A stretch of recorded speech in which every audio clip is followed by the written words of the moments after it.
नमस्कार मेरे प्यारे बच्चों, मैं अभिषेक यादव आप सभी का अपने YouTube चैनल विवेक क्लास पे स्वागत करता हूँ। देखिए, दिल्ली पुलिस की एक डेट है जो मार्केट के अंदर घूम रही है कि भाई 19 दिसंबर से पेपर के होने की संभावना है।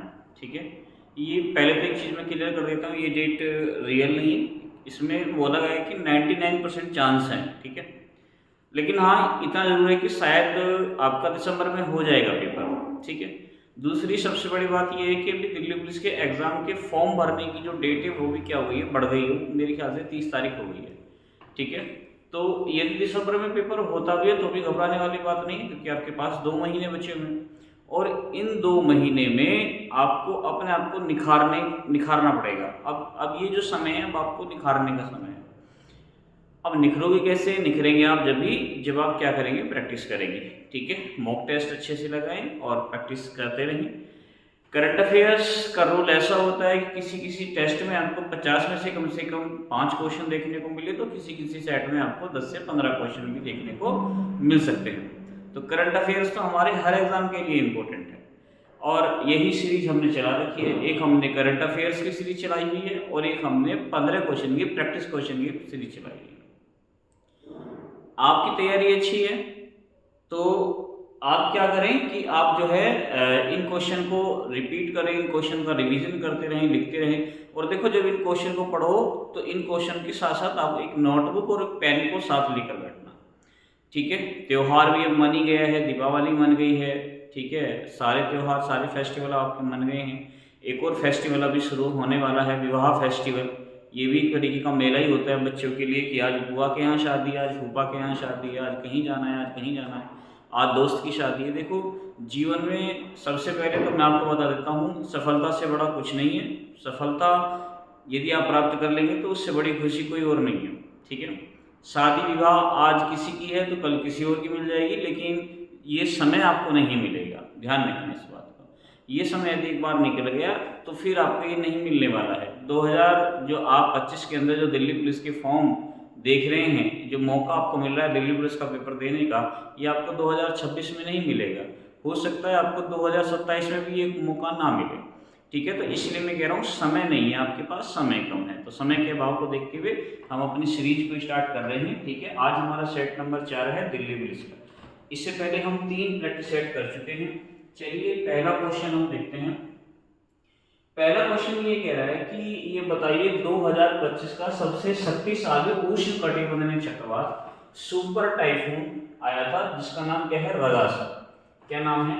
रगासा। से कौन सा देश प्रभावित हुआ है? ठीक है, ये क्वेश्चन आपसे पूछ रहा है कि बताइए कि जो रगासा आया था 2025 में, एक सुपर टाइफून आया था जिसका नाम है रगासा, इससे कौन सा देश प्रभावित हुआ था?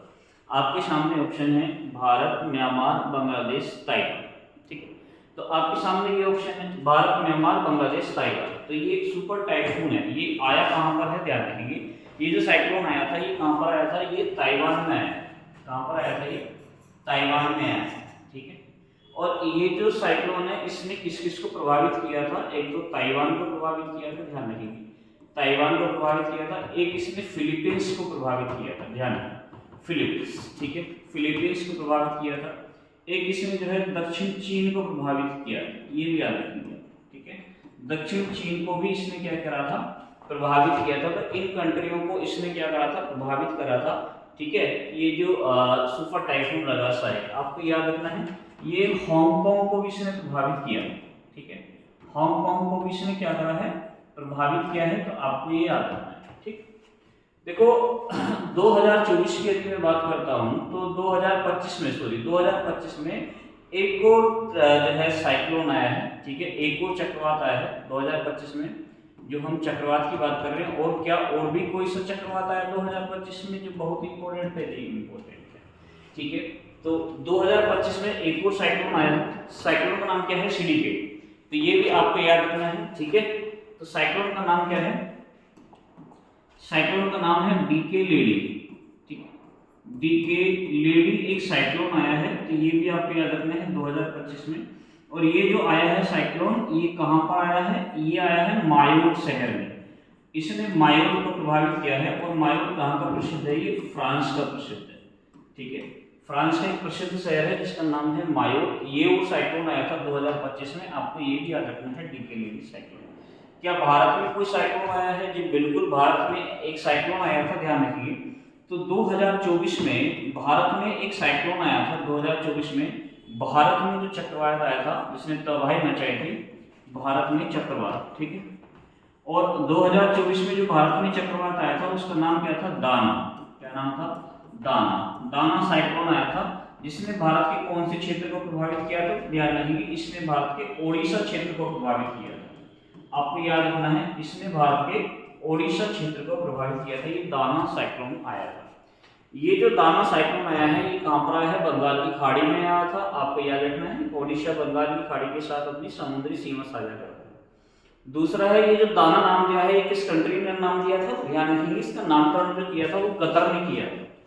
इसको जो नाम दिया है, इसका जो नामकरण किया है, ध्यान रखिए, ये जो दाना नाम दिया था, कभी कभी आपसे नामकरण में पूछ लेता है, तो इसका नामकरण किसने किया था? कतर देश ने किया, ठीक है, कतर, ठीक है। चलिए नेक्स्ट क्वेश्चन हमारा क्या कहता है?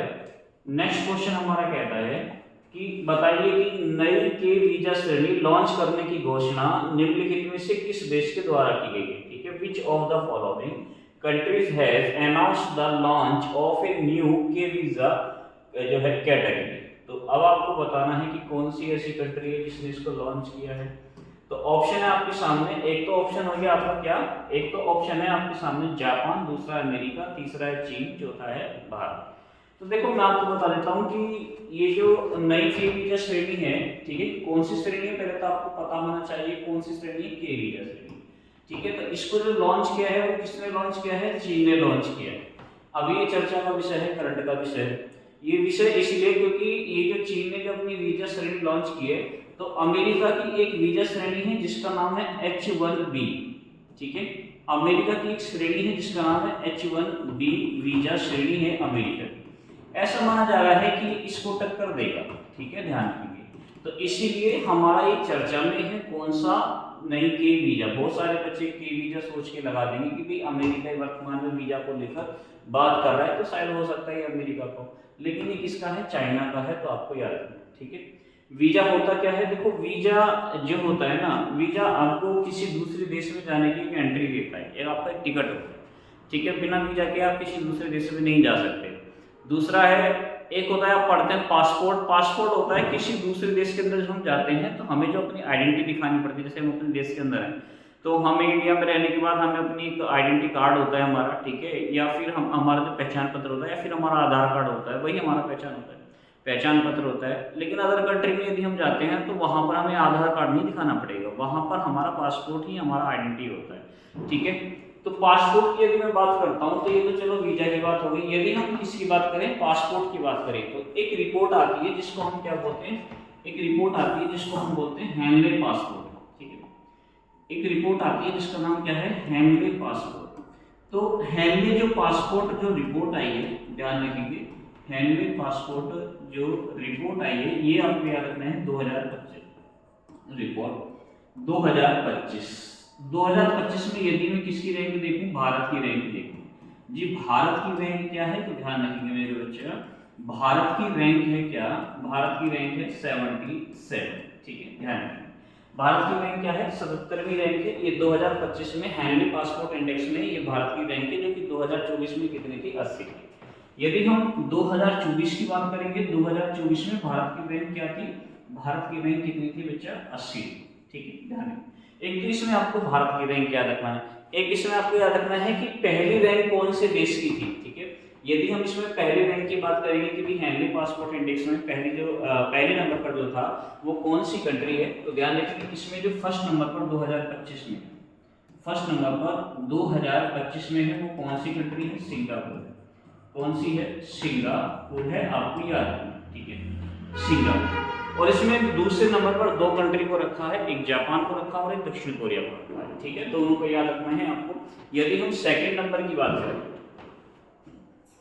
सेकंड में आपसे पूछ लेता है तो लिख देता हूं यहाँ पे। सेकंड में कौन कौन है? एक तो है जापान है और एक कौन है? दक्षिण कोरिया, ठीक है, ध्यान रखेंगे, दक्षिण कोरिया, साउथ कोरिया। तो 2025 में हेनले पासपोर्ट इंडेक्स में ये भारत की रैंक रही है, ठीक है ना, ध्यान रखना इस बात को। ठीक है, ये भारत की क्या रही है, रैंक रही है। ठीक है, चलिए अगले क्वेश्चन पे हम बढ़ रहे हैं। हमारा अगला क्वेश्चन क्या कह रहा है, अगला क्वेश्चन ये कह रहा है कि निम्नलिखित में से किस देश ने अवैध शिकार पर अंकुश लगाने के लिए राइसोटोप परियोजना, कौन सा प्रोजेक्ट है भाई, राइसोटोप प्रोजेक्ट है, ध्यान रखना। ठीक है, राइसोटोप प्रोजेक्ट जो कि 2021 में लॉन्च किया गया था, शुरू किया गया था। तो ये कह रहा है कि ये जो परियोजना है राइसोटोप परियोजना के तहत जीवित गैंडे की बात कर रहा है, राइनो की बात कर रहा है। ठीक है, जीवित गैंडे के सींगों में रेडियोधर्मी पदार्थ इंजेक्ट किया गया है।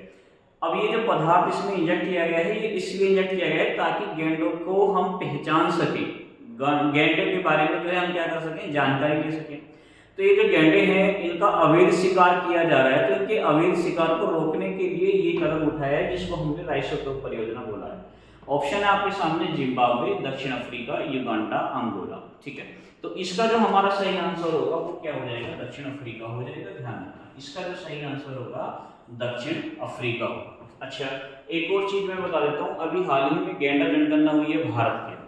यदि हम भारत की बात करते हैं तो भारत में जो गैंडा जनगणना हुई है, भारत में गैंडा जो जनगणना हुई है, तो इसके बारे में याद रखना है आपको, जनगणना। ठीक है, भारत में जो गैंडा जनगणना हुई है 2025 में, ये जो जनगणना हुई है ये कहाँ पर हुई है, ये हुई है, ध्यान रखेंगे, गुरुमारा वन्य जीव अभ्यारण्य। ठीक है, ध्यान रखेंगे, गुरुमारा वन्य जीव जो है किसमें हुई है, ये अभ्यारण्य में हुई है, ध्यान रखेंगे, अभ्यारण्य। ठीक है, दूसरा है एक कहाँ पर हुई है, जल्दापारा, कहाँ पर हुई है, जल्दापारा में हुई है, जल्दापारा वन्य जीव अभ्यारण्य। और दोनों के दोनों कहाँ पर है, ये पश्चिम बंगाल में, ये भी आपको याद रखना, दोनों कहाँ पर है, ये पश्चिम बंगाल में। ठीक है, यहाँ पर ये जनगणना की गई। यदि मैं बात करूं कि भारत में एक सींग वाला गैंडा जो सबसे ज्यादा है, ध्यान रखिए, भारत में, याद रखिए, भारत में एक सींग वाला गैंडा, ठीक है, ध्यान रखिए, भारत में एक सींग वाला गैंडा जो सर्वाधिक हमें देखने को मिलेगा, गैंडा सर्वाधिक, तो आपको ये भी याद रखना है, एक सींग वाला गैंडा जो सर्वाधिक हमें देखने को मिलेगा, जिनकी संख्या लगभग कितनी है, 2613 है। ये हमें कहाँ पर देखने को मिलेंगे, काजीरंगा नेशनल पार्क में। ठीक है, कहाँ पर देखने को मिलेंगे, काजीरंगा नेशनल पार्क। ये क्वेश्चन कभी कभी आपसे ऐसे पूछ लेता है, बताइए काजीरंगा नेशनल पार्क जो है, या फिर ये पूछ लेता है कि काजीरंगा नेशनल पार्क कौन से राज्य में है, तो यदि आपसे राज्य पूछेगा तो हम आंसर लगाएंगे असम। ठीक है, तो आपको ये भी याद रखना है कि जो गैंडा जनगणना हुई है 2025 में भारत में, वो कौन से वन्यजीव वाइल्ड लाइफ सेंचुरी में हुई है, गुरुमारा वन्यजीव अभ्यारण्य में और जल्दापारा में, जो कि वेस्ट बंगाल में है। और भारत में जो एक सींग वाला गैंडा जो पाया जाता है सर्वाधिक, लगभग 2613 जिसकी जनसंख्या है, वो कहाँ पर है, काजीरंगा नेशनल पार्क में है। कौन से राज्य में है, असम में है, आपको याद रखना। ठीक है, अगले क्वेश्चन की तरफ हम बढ़ रहे हैं। क्वेश्चन नंबर 4 हमारा क्या कह रहा है, क्वेश्चन नंबर 4 कह रहा है कि हाल ही में दक्षिण एशिया के किस ज्वालामुखी में 8 दिन के अंतराल पर, कितने दिन के अंतराल पर, 8 दिन के अंतराल पर 2 बार विस्फोट हुआ है। तो आपसे क्वेश्चन पूछा है कि हाल ही में दक्षिण एशिया, ठीक है, ज्वालामुखी की बात कर रहे हैं, तो दक्षिण एशिया की बात कर रहे हैं, लेवोटोवी लाकी लाकी, तो ये कहाँ पर है मेरे बच्चा, इंडोनेशिया में है। ठीक है, ये कहाँ पर है, इंडोनेशिया में ही, याद रखेंगे, इंडोनेशिया का वोल्केनो। ठीक है, माउंट अम्बू, ये भी कहाँ पर है, इंडोनेशिया का है, ध्यान रखेंगे, ये भी कहाँ पर है, इंडोनेशिया का। और इंडोनेशिया का ये एक्टिव वोल्केनो, सक्रिय ज्वालामुखी, जो कि ध्यान रखेंगे ये बाली का सबसे ऊंचा स्थान भी, ध्यान रखेंगे, बाली बहुत ही प्रसिद्ध शहर है इंडोनेशिया में, बाली का जो है ये सबसे ऊंचा स्थान भी है, ध्यान रखेंगे, माउंट अम्बू। ठीक है, सबसे ऊंचा स्थान माउंट अम्बू, ध्यान रखेंगे। दूसरा है जो बैरल, इसका आंसर क्या हो जाएगा, बैरल ज्वालामुखी हो जाएगा। बैरल ज्वालामुखी कहाँ पर है भाई, बैरल ज्वालामुखी ध्यान रखेंगे अंडमान एवं निकोबार में, कहाँ पर है, अंडमान एवं निकोबार में, निकोबार, ठीक है, निकोबार में, ध्यान रखना। ठीक है, मेरे की ज्वालामुखी कहाँ पर है भाई, ये भी इंडोनेशिया में, कहाँ पर है, ये इंडोनेशिया में। बाकी लास्ट क्लास में मैं आपको बता ही चुका हूँ कि जो है विश्व की सबसे सक्रिय ज्वालामुखी कौन सी है। ठीक है, विश्व की सबसे बड़ी ज्वालामुखी कौन सी है, सबसे अधिक ऊंचाई पर स्थित ज्वालामुखी कौन सी है, तो ये भी आपको याद रखना है। ठीक है, तो ये भी क्वेश्चन आपसे पूछ लेता है। तो ये जो बैरल जो ज्वालामुखी अंडमान निकोबार में, ये भारत का एक एक्टिव वोल्केनो है, सक्रिय ज्वालामुखी, ठीक है। ज्वालामुखी के 3 फॉर्म होते हैं, एक तो होता है आपका कौन सा होता है, एक तो आपका मृत ज्वालामुखी होता है, और एक आपका सुषुप्त जिसको हम डोरमेंट वोल्केनो बोलते हैं, और एक आपका एक्टिव वोल्केनो जिसे हम सक्रिय ज्वालामुखी कहते हैं। तो इसके 3 फॉर्म होते हैं, ठीक है। तो भारत में जो बैरन है ना, बैरन, ये सक्रिय ज्वालामुखी है, आपको याद रखना है, अंडमान निकोबार में सक्रिय ज्वालामुखी जिसमें लगातार विस्फोट होता रहता है, ठीक है। चलिए अगला क्वेश्चन है हमारा। अगला क्वेश्चन क्या कह रहा है कि हाल ही में केंद्रीय मंत्रालय ने उत्तर प्रदेश के जलालाबाद शहर का नाम बदलकर परशुरामपुरी रखा है, ठीक है। तो परशुरामपुरी करने को इसको मंजूरी दी है, ये किस जिले में स्थित है, तो आपको बताना है कि ये कौन से जिले में स्थित है। तो ऑप्शन है आपके सामने, लखनऊ है, कानपुर है, शाहजहांपुर है, प्रयागराज है। कौन सा शहर है, जलालाबाद शहर। तो जलालाबाद शहर जो है कहाँ पर है, शाहजहांपुर में।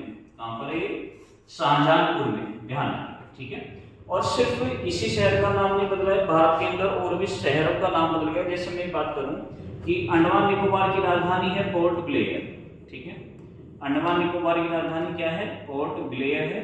तो पोर्ट ब्लेयर का भी नाम चेंज क्या हो गया है, श्री विजयपुरम हो गया है। आपको याद रखना है, इसका नाम चेंज हो गया है और इसका नाम बदलकर क्या रख दिया गया है, श्री विजयपुरम रख दिया गया है, ठीक है। ध्यान रखिए। दूसरा है, ध्यान रखिए कि औरंगाबाद के अंदर जब हम सॉरी महाराष्ट्र में एक शहर है औरंगाबाद, ठीक है। महाराष्ट्र में एक शहर है जिसका नाम क्या है, औरंगाबाद है। औरंगाबाद का भी नाम बदल दिया गया है, महाराष्ट्र का औरंगाबाद शहर है, कहाँ का है, महाराष्ट्र का। इसका जो नाम रखा गया है संभाजी नगर रखा गया है, ठीक है। ध्यान रखेंगे, इसका नाम क्या रखा गया है, संभाजी नगर रखा गया है, संभाजी नगर रखा गया है, ठीक है। एक नाम बदला है किसका, बेंगलुरु, ठीक है। ध्यान रखिए, बेंगलुरु जो यूनिवर्सिटी है, बेंगलुरु सिटी यूनिवर्सिटी, इसका भी नाम चेंज हो गया है, यूनिवर्सिटी है, ध्यान रखेंगे। यूनिवर्सिटी का भी क्या हो गया है, नाम चेंज हो गया है। और इसका जो नाम रखा गया है वो किसके नाम पर रखा गया है, डॉक्टर मनमोहन सिंह के नाम पर रखा गया है, ठीक है। डॉक्टर मनमोहन जो है सिंह। ध्यान रखिए, ये क्वेश्चन ऐसे पूछ सकता है आपसे कि भारत के किस पूर्व प्रधानमंत्री के नाम पर जो है बेंगलुरु सिटी यूनिवर्सिटी का नाम बदलकर रखा गया है, आपसे ये क्वेश्चन भी पूछ सकता है, ठीक है। गया का नाम बदल गया है, ध्यान रखिए। गया जो शहर है बिहार के अंदर, गया का भी नाम चेंज हो गया है और गया का नाम बदलकर क्या हो गया है, गयाजी हो गया है, ठीक है। क्या हो गया है, गयाजी हो गया है। तो ये कुछ शहर है भारत के जिनके कुछ नाम चेंज हुए, जैसे पंचमढ़ी वाइल्ड लाइफ सेंचुरी है जो कि मध्य प्रदेश राज्य के अंदर है, इसका भी नाम बदल गया है और इसका नाम क्या हो गया, राजा भभूत सिंह वन्य जीव अभयारण्य हो गया है। तो कुछ शहर हैं जिनके नाम बदल गए हैं, तो वो आपको याद करके जाने हैं, मैंने यहाँ पर कुछ लिख दिए हैं, ठीक है। तो इनको नोट कर लेना कौन कौन से। इसके बाद हम अपने अगले क्वेश्चन की तरफ चलते हैं। अगले क्वेश्चन है हमारा क्वेश्चन नंबर 6, क्या कह रहा है, चर्चा में रहा नाजरायन पक्षी अभयारण्य किस राज्य में स्थित है। मोस्ट इंपोर्टेंट है, काफी बार पूछा भी जा चुका है। तो ध्यान रखेंगे, नागरायण जो पक्षी अभयारण्य है ये कहाँ पर स्थित है। ऑप्शन है केरल, कर्नाटक, आंध्र प्रदेश, तमिलनाडु। पहले तो मैं आपको एक चीज बता देता हूँ कि चर्चा में क्या था। यहाँ पर एक जो है फ्लारूप पक्षी देखा गया है, दुर्लभ लाल गर्दन वाला पक्षी यहाँ पर देखने को मिला है, इसीलिए काफी चर्चा में रहा है इस बार। तो ये कहाँ पर स्थित है मेरे बच्चे, तमिलनाडु राज्य में। कहाँ पर ये तमिलनाडु राज्य के अंदर स्थित है पक्षी अभयारण्य, ठीक है। नागरायन पक्षी अभयारण्य कालुगेली जो है यहाँ यहीं पर देखने को आपको मिलेगा, ठीक है। यहाँ के 2 कृषि दिए हैं, एक कौन सा है, एक तो ये नागरायन पक्षी अभयारण्य है और एक यहाँ का एक और है जिसका नाम क्या है, काजुवेली। तो ध्यान रखेंगे, काजुवेली जो पक्षी अभयारण्य है वो भी कहाँ पर है, तमिलनाडु में, काजुवेली पक्षी अभयारण्य, ठीक है। अभयारण्य ये भी कहाँ पर है, ये भी जो है तमिलनाडु के अंदर स्थित है, याद रखो। ये भी आपसे क्वेश्चन पूछे कि भाई भारत का सबसे पहला पक्षी अभयारण्य कौन सा है, तो ध्यान रखेंगे भारत का सबसे पहला पक्षी अभयारण्य यदि आपसे पूछेगा, ठीक है। भारत का सबसे पहला पक्षी अभयारण्य आपसे पूछ सकता है, पहला पक्षी अभयारण्य, ठीक है, कि भैया कौन सा है भारत का सबसे पहला पक्षी अभयारण्य। ये क्वेश्चन आपसे पूछा जा सकता है, कौन सा है। तो आपसे ये भी क्वेश्चन पूछ सकता है कि भारत का सबसे बड़ा पक्षी अभयारण्य कौन सा है, भारत का सबसे छोटा पक्षी अभयारण्य कौन सा है। तो यदि मैं भारत का सबसे पहला पक्षी अभयारण्य की बात करता हूँ तो कौन सा हो जाएगा, वेदांतथंगल हो जाएगा, ठीक है। वेदांतथंगल हो जाएगा, ठीक है। वेदांतथंगल जो कि 1936 में बना है, 1936 में ये भारत का पहला पक्षी अभयारण्य बना था। यदि आपसे क्वेश्चन पूछे कि भारत का सबसे बड़ा कौन सा है, भाई भारत का सबसे बड़ा पक्षी अभयारण्य, ठीक है, भारत का सबसे बड़ा पक्षी अभयारण्य यदि आपसे पूछेगा तो आप आंसर लगाएंगे भी गुरुजी भारत का सबसे बड़ा पक्षी अभयारण्य।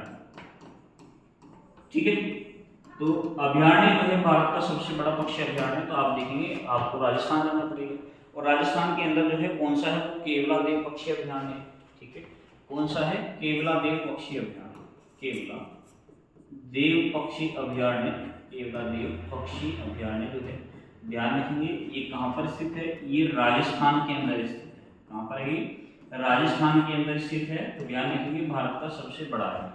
यदि आपसे क्वेश्चन पूछे भारत का सबसे छोटा पक्षी अभयारण्य कौन सा है, तब आप आंसर लगाएंगे पोरबंदर पक्षी अभयारण्य गुजरात राज्य में, भारत का जो कि सबसे छोटा है, ध्यान रखना। ठीक है, तो ये आपको नोट करना है। नागरायण पक्षी अभयारण्य चर्चा में था, चर्चा में इसलिए था क्योंकि यहाँ पर क्या देखा गया है, यहाँ पर एक पक्षी देखा गया है, कैसी गर्दन वाला, लाल गर्दन वाला।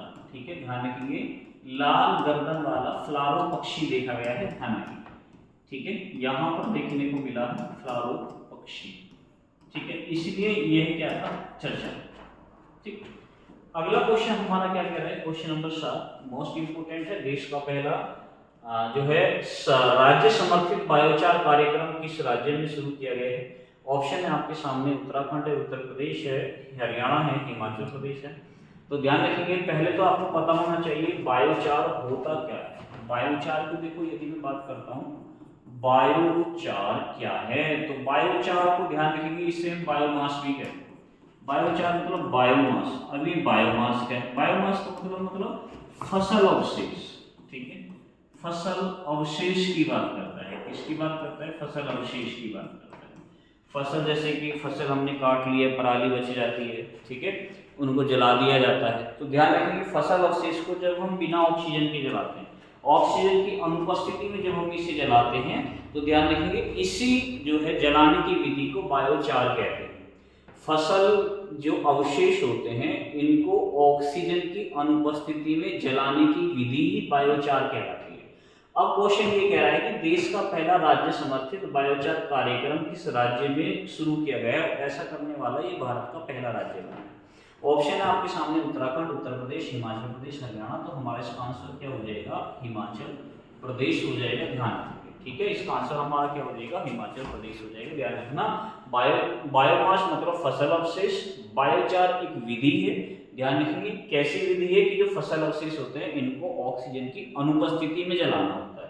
ठीक है, ये जो विधि है यही क्या कहलाती है, बायोमास कहलाती है। अगला क्वेश्चन है हमारा, ठीक है, अगला क्वेश्चन क्या कह रहा है हमारा, क्वेश्चन नंबर 8 है हमारा। हाल ही में कौन सा देश है जो फ्रेमवर्क समझौते पर हस्ताक्षर करके आधिकारिक तौर पर जो है अंतरराष्ट्रीय बिग कैट अलायंस में शामिल हुआ है, मोस्ट इंपोर्टेंट क्वेश्चन है। ठीक है, जिसको हम क्या बोलते हैं, इब्सा बोलते हैं, क्या बोलते हैं, इब्सा बोलते हैं। तो ये जो इब्सा है इसकी शुरुआत कब हुई है, ध्यान रखेंगे। तो ये जो इब्सा है इसकी शुरुआत क्या हुई है, इंटरनेशनल बिग कैट अलायंस जिसको हमने बोला है, तो इसकी शुरुआत ध्यान रखेंगे मेरे बच्चे 9 अप्रैल 2023 में इसकी क्या हुई है, शुरुआत हुई है। 9 अप्रैल 2023 में इसकी क्या हुई है, शुरुआत हुई है, ध्यान रखेंगे।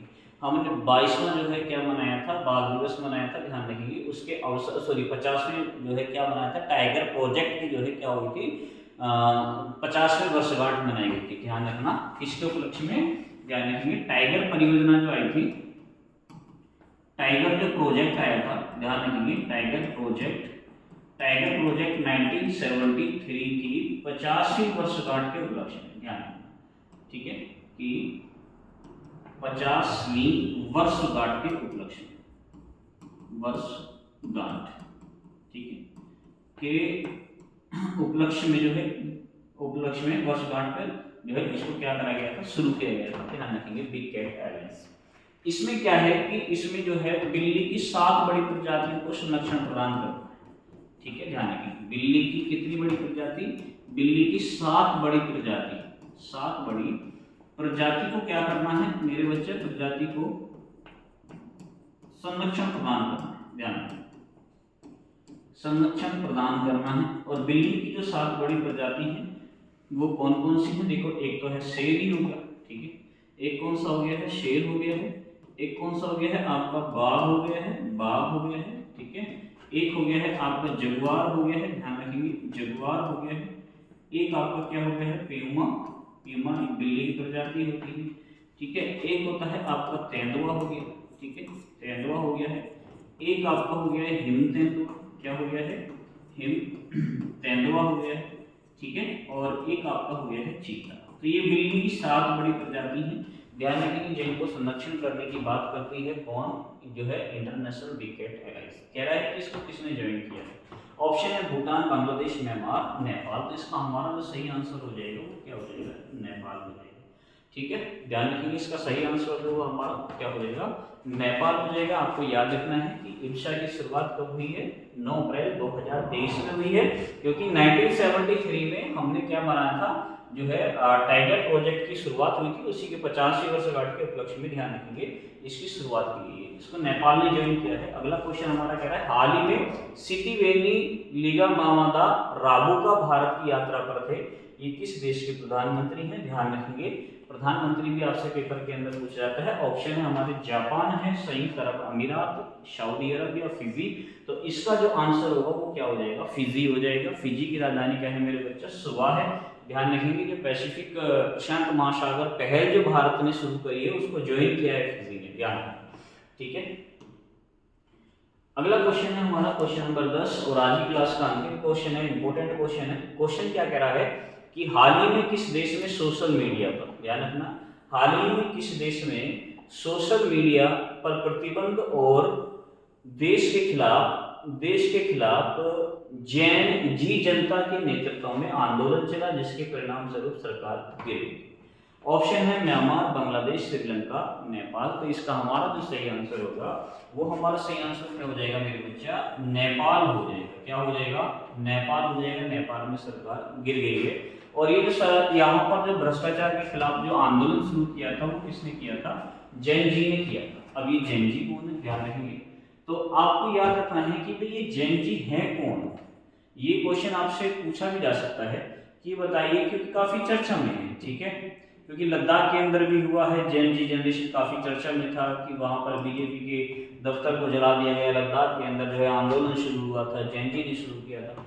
ये जैन जी कौन है, तो ध्यान रखेंगे मेरे बच्चा 1994 से लेकर 2012 के बीच जन्मे बच्चे के बीच जन्मे बच्चों को जो है क्या कहा गया है, जन्मे बच्चे जो है उनको हमने जैन जी के नाम से जाना, ठीक है, ध्यान रखें।